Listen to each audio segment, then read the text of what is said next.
ষ্টুডিঅ'ত মই প্ৰাঞ্চল পলাকবাৰী আৰক্ষীৰ জালত তথাকথিত সাংবাদিক ভুৱা সাংবাদিক জাহিৰ আলী আহমেদক গ্ৰেপ্তাৰ কৰা হৈছে গাড়ী চুৰি চক্ৰৰ লগত জড়িত অভিযোগতে জাহিৰ আলীক গ্ৰেপ্তাৰ কৰিছে আৰক্ষীয়ে জাহিৰৰ লগতে আন দুজনক গ্ৰেপ্তাৰ কৰিছে আৰক্ষীয়ে ধৃত আন দুজন হৈছে হাফিজুল হক আৰু ৰছিদুল হক তিনিজনক গ্ৰেপ্তাৰ কৰাৰ লগতে আৰক্ষীয়ে জব্দ কৰিছে 6খন বাইক নাম্বাৰ প্লেট লেপটপৰ লগতে চুৰি কাৰ্যত ব্যৱহৃত বিভিন্ন সা সামগ্ৰী পূৰ্বেও চুৰি কাৰ্যৰ অভিযোগত বকুৱা আৰক্ষীয়ে গ্ৰেপ্তাৰ কৰিছিল জাহিৰ আলীক পলাকবাৰী আৰক্ষীৰ জালত পৰিছে তথাকথিত সাংবাদিক ভুৱা সাংবাদিক জাহিৰ আলী আহমেদক গ্ৰেপ্তাৰ কৰা হৈছে গাড়ী চুৰি চক্ৰৰ লগত জড়িত অভিযোগতে জাহিৰ আলীক গ্ৰেপ্তাৰ কৰা হৈছে জাহিৰৰ লগতে আন দুজনকো গ্ৰেপ্তাৰ কৰিছে আৰক্ষীয়ে ধৃত আন দুজন হৈছে হাফিজুল হক আৰু ৰছিদুল হক তিনিজনক গ্ৰেপ্তাৰ কৰাৰ লগতে আৰক্ষীয়ে জব্দ কৰিছে 6খনকৈ বাইক লগতে নাম্বাৰ প্লেট লেপটপ আৰু চুৰি কাৰ্যত ব্যৱহৃত বিভিন্ন সা সামগ্ৰী পূৰ্বেও চুৰি কাৰ্যৰ অভিযোগত বকুৱা আৰক্ষীয়ে গ্ৰেপ্তাৰ কৰিছিল জাহিৰ আলীক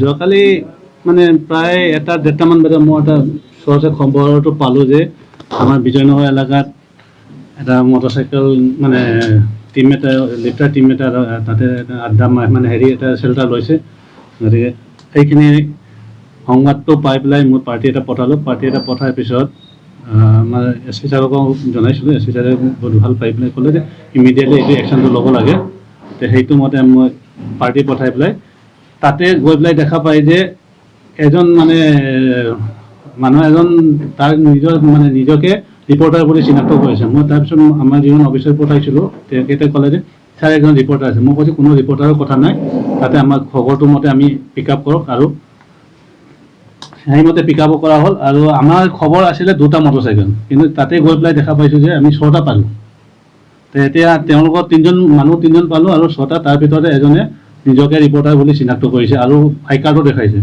তাৰপিছত আমি ভেৰিফিকেশ্যন কৰিবৰ কাৰণে মানুহ চব আনিলোঁ আমি আজি পোৱা টাইমত আনিলোঁ বাইকো আনিলোঁ মানুহ অনা হ'ল ভেৰিফিকেশ্যন কৰোঁতে তেওঁ আই কাৰ্ডটো ফ্ৰড বুলি জানিব পৰা গৈছে বাজেট দাখিলৰ পিছতে কেন্দ্ৰীয় বিত্তমন্ত্ৰী নিৰ্মলা সীতাৰমণৰ সৈতে নেটৱৰ্ক 18ৰ MD and group editor in chief Rahul যোশীৰ এক্সক্লুচিভ সাক্ষাৎকাৰ সম্পূৰ্ণ সাক্ষাৎকাৰটো আপুনি চাবলৈ পাব CNBC আৰু CNN-ত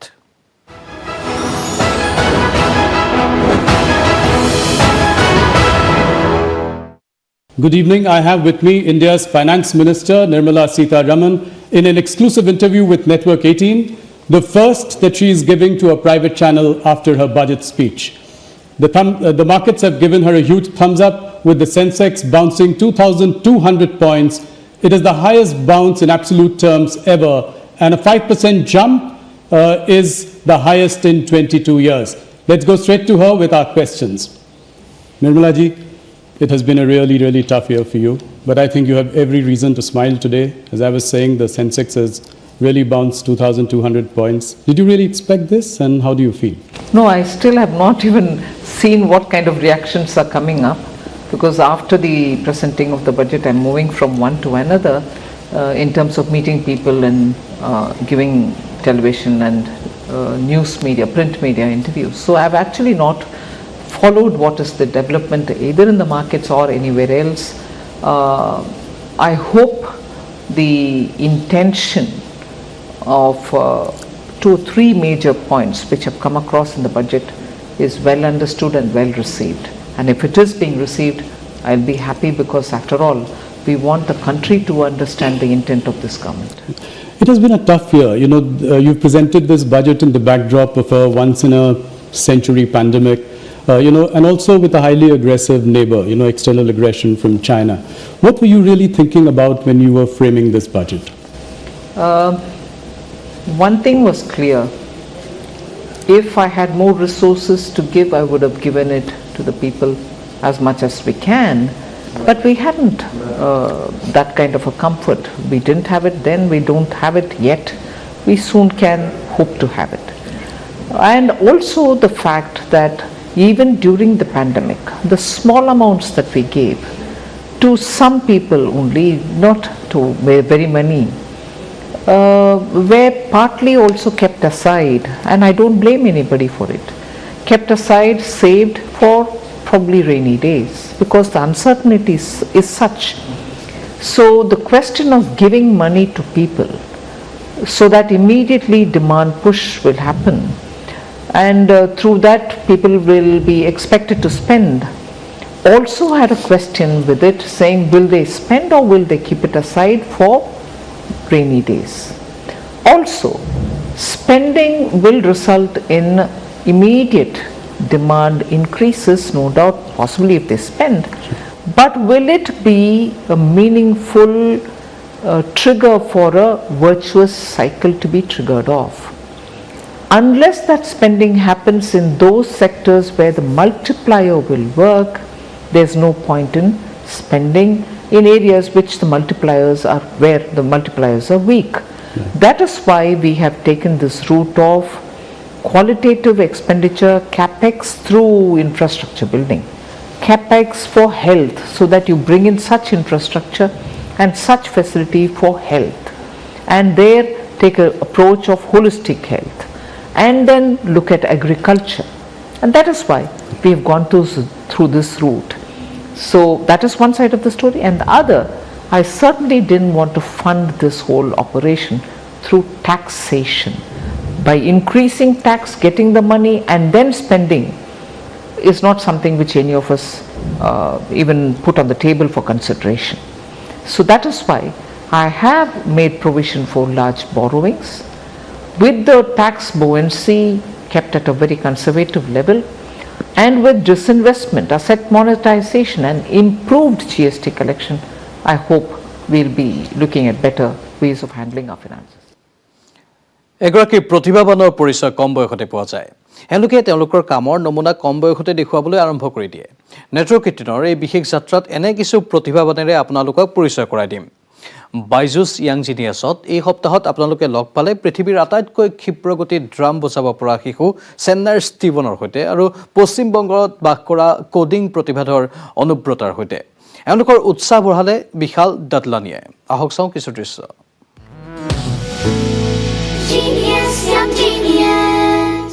इनकी उम्र छोटी है पर कारनामे बड़े। कैसा लगा बाइजूस यंग जीनियस में शरीक होना, प्रोफाइल होना, देश से जुड़ना, न्यूज 18 के इस मंच पर आना? आइए जानते हैं स्टीवन सैमुअल देवसी से, जो कि कमाल के ड्रमर हैं। Steven, hi, this is Anand here. How are you? I'm fine, uncle. How are you, uncle? I am very good. Tell me, how did you enjoy being on Byju's Young Genius? Yeah, it was a great pleasure for me to be in the Byju's Young Genius. So, thank you. What did you like? What did you enjoy? Did you like the set? Did you like the atmosphere? Did you like talking to me? Yeah, it was after a long time that I did a shoot. So, yeah, it was like What was the because of the COVID, it was a long time. Yes, but what was the most memorable part for you? Yeah, I was able to meet uncle as well as Vishal uncle. Yes.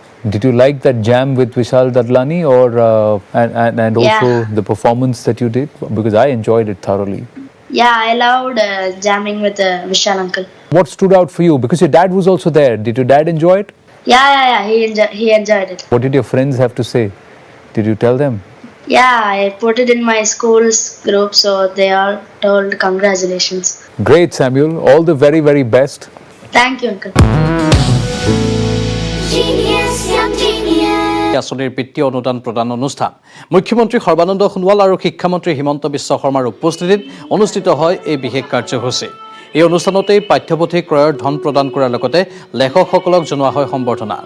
600 গৰাকী লেখকলৈ আগবঢ়োৱা হয় এককালীন সাহায্য। 21খন সাহিত্য সভালৈ আগবঢ়োৱা হয় বিত্তীয় অনুদান। অসম সাহিত্য সভালৈ 6 কোটি টকাৰ অনুদান ৰাজ্য চৰকাৰৰ। 2020-21 শিক্ষাবৰ্ষৰ স্নাতক তথা স্নাতকোত্তৰ পৰ্যায়ৰ শিক্ষাৰ্থীসকললৈ পাঠ্যপুথি ক্ৰয়ৰ বাবে আৰ্থিক অনুদান আগবঢ়োৱা হ'ব।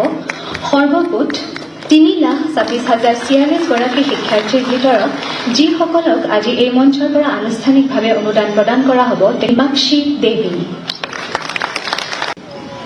আমি সৰকাৰ হিসাবে বিশ্বাস কৰো শিক্ষাৰ অবিহনে কোনো ব্যক্তি, কোনো পৰিয়াল, কোনো সমাজ, কোনো ৰাজ্য, কোনো ৰাষ্ট্ৰ শক্তিশালী হ'ব নোৱাৰে। শিক্ষাৰ যোগেদিহে আমি শক্তিশালী হ'ব লাগিব। গতিকে সেইবাবে এই পৃথিৱীৰ বুকুত প্ৰতিখন ৰাষ্ট্ৰই, প্ৰতিখন সমাজে শিক্ষাক অগ্ৰাধিকাৰ দি আহিছে আৰু উন্নতি জখলা প্ৰস্তুত কৰা ইয়ে হৈছে আটাইতকৈ উল্লেখযোগ্য পথ। গতিকে সেইবাবে আমি অসম চৰকাৰে যাতে শিক্ষা খণ্ডত আমাৰ কোনো আৰ্থিকভাৱে দুৰ্বল পৰিয়ালৰ পুত্ৰ কন্যাই শিক্ষা গ্ৰহণৰ পৰা বঞ্চিত নহয়, সকলোৱে যাতে শিক্ষা গ্ৰহণ কৰিব পাৰে আৰু সুন্দৰভাৱে জীৱন গঢ়িব পাৰে, তাৰ বাবে আমাৰ চৰকাৰে বিনামূলীয়া নামভৰ্তি, পাঠ্যপুথি, ইউনিফৰ্ম, জলপানী বিভিন্ন ধৰণে ছাত্ৰ ছাত্ৰীসকলক উৎসাহিত কৰাৰ নিমিত্তে আৰু আৰ্থিকভাৱে দুৰ্বল পৰিয়ালৰ আন্তৰিকতা সহযোগিতা আগবঢ়োৱাৰ বাবে বিভিন্ন পদক্ষেপ গ্ৰহণ কৰি আহিছো, যি পদক্ষেপৰ ফলশ্ৰুতি লক্ষ লক্ষ আমাৰ ছাত্ৰ ছাত্ৰীসকলে উপকৃত হৈছে।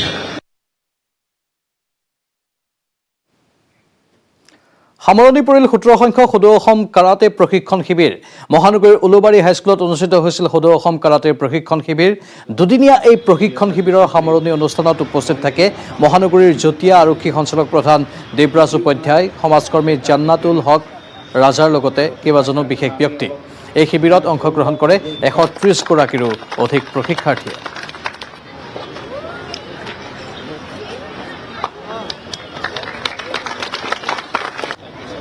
সংখ্যক সদৌ অসম কাৰাটে প্ৰশিক্ষণ শিবিৰৰ সফল সামৰণি পৰিল আৰু সামৰণি অনুষ্ঠান আমি আপোনাক দেখুৱাইছোঁ। মহানগৰীৰ উলুবাৰী হাইস্কুলত অনুষ্ঠিত হৈছিল সদৌ অসম কাৰাটেৰ এই প্ৰশিক্ষণ শিবিৰ। দুদিনীয়া এই প্ৰশিক্ষণ শিবিৰৰ সামৰণি অনুষ্ঠানত উপস্থিত থাকে বহুকেইগৰাকী বিশেষ ব্যক্তি। এইটো হ'ল আপোনাৰ 17th all Assam Wadokai karate training camp 2021। এখেতসকলৰ আজিৰ যি অনুষ্ঠান, এই অনুষ্ঠানত মোক মাতিছিলে আৰু মই আহিবলৈ পাই যথেষ্ট সুখী অনুভৱ কৰিছোঁ। আৰু এই সংস্থাটোৱে আজি কেইবা বছৰৰ পৰা কণ কণ ল'ৰা ছোৱালীহঁতক আৰু উঠি অহা যুৱ প্ৰজন্মক যিটো ৱাডো কেৰাটে প্ৰশিক্ষণ দি আছে, তাৰ দ্বাৰা এজন সুস্থ নাগৰিক বনোৱাৰ ক্ষেত্ৰত আৰু সুস্বাস্থ্যৰ গৰাকী হোৱাৰ ক্ষেত্ৰত অপুৰুষাৰ্থ। এইটো প্ৰশিক্ষণ দুদিনীয়া, এইটো 17th অল আছাম ৱাডোকাই কাৰাটে। আৰু আমি প্ৰশিক্ষণ দিবৰ কাৰণে চেন্নাইৰ পৰা আমাৰ ভাৰতৰ মুখ্য প্ৰশিক্ষক ডনাল্ড টাইছন আহিছে আৰু লগতে সহ প্ৰশিক্ষক হিচাপে মই আছোঁ, চম্পক ডেকা আছে আৰু আমাৰ যথেষ্ট সংখ্যক ছিনিয়ৰ আছে।